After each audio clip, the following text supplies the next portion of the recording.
What's going on, y'all? Manifest Mitchell here today with a video about why I don't borrow money or go into debt. A couple of disclaimers before I get started. This idea is probably going to be pretty controversial among a lot of people simply because debt is an accepted and common practice among a vast majority of Americans. Going into debt and paying interest is nearly the foundation of the entire American economic system. Which is funny because part of the American dream is the pursuit of property, and when you use debt to obtain something, you don't actually own that thing.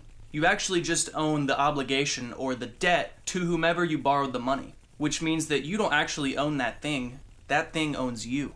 Another disclaimer before I move forward is that I'm just not really the type of person to borrow money to buy something I can't afford, to impress people that I don't really like, all the while destroying my wealth building potential and kind of creating an egotistical void in myself with like a flashy car or a new boat or a nice watch. And I'm not saying that it's bad to have those type of things at all, especially if you've worked hard, sacrificed, invested, and now you have the money to pay for those things. I'm just more interested in things that build wealth, things that bring me joy, and things to make the world a better place. So that being said, the first reason that I don't borrow money is that I think that it's a rewarding experience to save up for things and pay cash. I think it's a great opportunity to learn how to be patient. You know, you have to spend your time working hard, saving money, sacrificing other spending habits until you've reached the point that you've saved enough money to own something outright.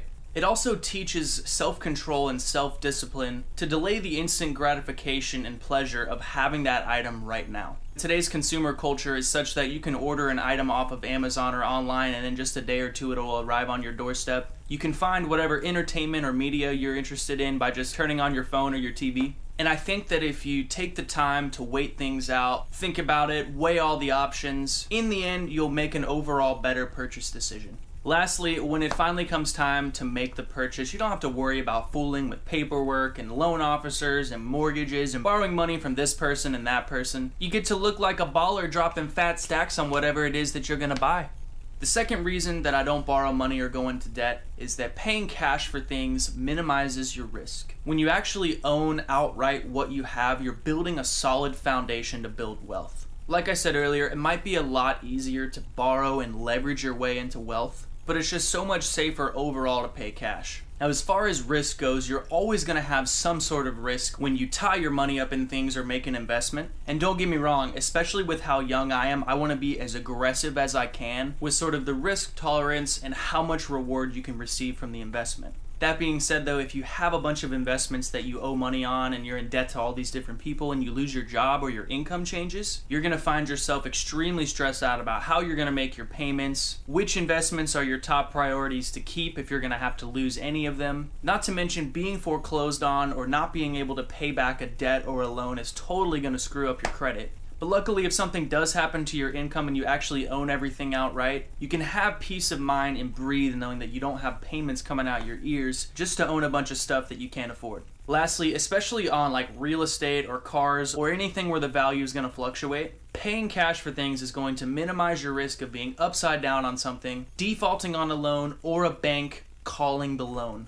Ideally, when you're upside down on something that's going to go up in value later, like maybe a stock or a piece of real estate, you're just gonna wait until that asset goes back up in value. But like I said, if you have a bunch of payments and obligations that you have to pay for, you're less likely going to be able to keep up with those payments when times get tough. Lastly, choosing to stay out of debt gives you ultimate flexibility in your lifestyle and your financial choices. When you don't have a bunch of payments going out to debts that you owe, you have the ability to more aggressively pursue investing, real estate, or business ventures with a bigger chunk of your income. Especially if you own income-producing properties, the income that you generate from the rental is just going to go right in your pocket rather than go to pay down the mortgage, which gives you more flexibility to put that money back into the mortgage and pay it down or go onto a new business venture. When you don't have to keep up with a bunch of payments, you have more freedom to take a vacation or time off as well. Now for me, ideally, my income is going to be generated online and through online business ventures, so I can work anywhere, anytime in the world.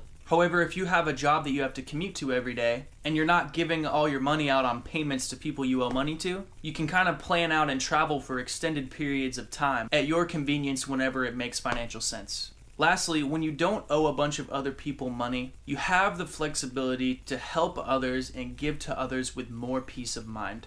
You know, rather than forking out $500 a month to Nissan or paying down multiple mortgages or just owing money to anybody in general, you can say, you know what, I'm in a good spot right now. I have plenty of extra income. I'm actively investing and trying to build wealth. And I want to show others and show the world that I'm grateful for the progress that I've made by giving money and helping out someone in need.